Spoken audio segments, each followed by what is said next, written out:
Wood floors are as beautiful as they are durable, and installing it yourself can save money. But you need to prep your subfloor, or your new flooring could have problems. We'll show you the steps to prep a plywood subfloor. First, you need to know how much flooring and materials you'll need. Measure the room length times width to calculate the square footage. Add about 10% for mistakes or warped boards. Next, remove the baseboards, carpet, and tack strips. If you have vinyl, you can install certain flooring right over it. No matter what type of flooring you install, your subfloor has to be clean, dry, level, and structurally sound. For glue-down applications, you need to remove any wax, paint, adhesives, or oils with a sander. For floating and nail-down floors, you just need to clean up dust and debris. What about odors from pet stains? Well, the best approach is to use a stain remover, then cover it with a primer sealer. But keep in mind, some glue-down adhesives won't adhere to the sealer, so check the instructions. After you've cleaned your floor, check the moisture level. A simple moisture meter will work. Just press the pins into your subfloor and check the reading. Your flooring manufacturer's instructions will list acceptable readings. If your moisture levels are too high, call a pro for help. Oh, when working on plywood over concrete, check the levels of both floors. After the moisture tests, check that the floor is level. It shouldn't vary more than 3/16 inch every 10 feet. Sand any high spots and fix low spots according to your floor type. Typically, on glue-down and floating floors, you can apply leveling compound. For nail-down floors, you can repair by reinforcing the joists or building up the low spots with 15-pound felt or shims. Your subfloor also needs to be strong and structurally sound. Fix loose or creaky boards with wood or decking screws. Of course, any major damage will need to be repaired too. One more note for subfloor repairs. Flooring typically looks best running along the longest wall in the room, but it should be perpendicular to the floor joists. If it won't be, you can add another plywood layer to strengthen the floor. Next, prep the doorways. Stack a piece of flooring on the underlayment and cut door casings about 1/16 inch above with a jam saw. For doors, remove them and cut about 1/8 inch above. When your subfloor is in good shape, you can put down the underlayment.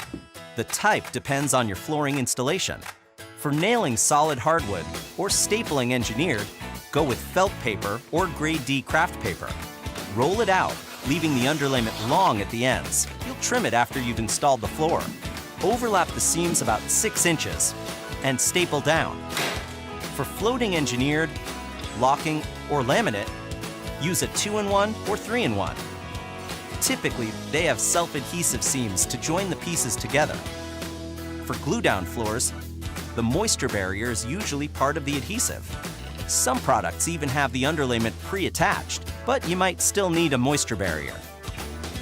One other thing, some engineered, locking, and laminate floors can go right over vinyl as long as it's not 2 layers thick. Next step is to mark a starting line square to the room walls. However, many walls are bowed or out of square, so here's what you do. Mark the center of each wall and snap lines between. Then measure from the center to the starting wall, subtract the expansion gap, and mark this distance at the ends. Snap a line between to get a straight line against the wall. Now your subfloor is prepped. Here's a quick overview of the installation. Run the flooring along the length of the room with an expansion gap at the perimeter. Solid hardwood expands and contracts. Stagger the joints at least 6 inches and also avoid H-joints. In other words, don't allow the joints to line up unless they are at least 2 rows apart. It's smart to calculate the width of the last row too. If it will be less than 1 inch, consider cutting the first row by half. Before you get started, determine how much flooring you'll need by multiplying the length times width of the room to get the square footage.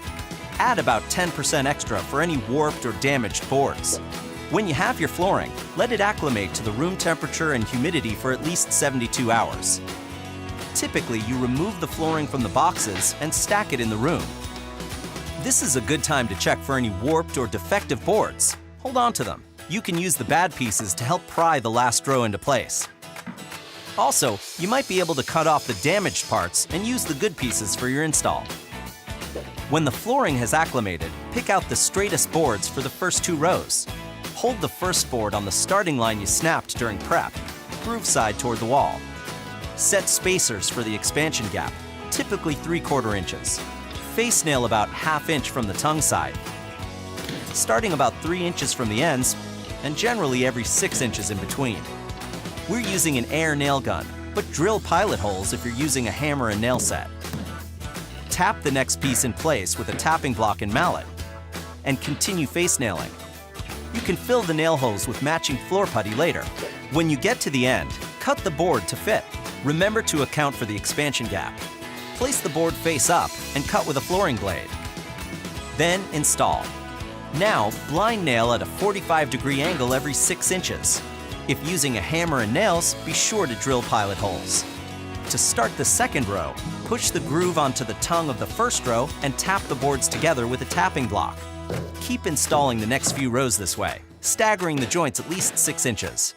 It's a little slow now, but the installation will pick up once you have enough room to use a flooring nailer. To use the flooring nailer, hold it against the flooring tongue and hit it with a hammer. And hit it again, and again, spacing the nails. Continue installing the rest of the floor, staggering the joints and maintaining the expansion gaps. Mix boards from different boxes so you don't have patches of similar color or grains. Cut around any obstructions like vents or columns. When you get to the last few rows where the flooring nailer won't fit, blind nail where you can.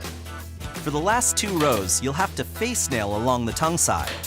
To fit the very last row, cut the pieces, keeping in mind the expansion gap. Use a pull bar to wedge the pieces in place. Then face nail. If the last strip will be less than 1 inch wide, glue it to the previous row. Finish up by cutting the excess underlayment, filling nail holes with wood putty, and reattaching the baseboards and shoe molding. Attach the trim to the wall, not the floor. Then add the transitions, and it's finished. Solid hardwood definitely adds a rich look to this room. Want more great ideas and how-tos? Go to lowes.com/howto or click subscribe.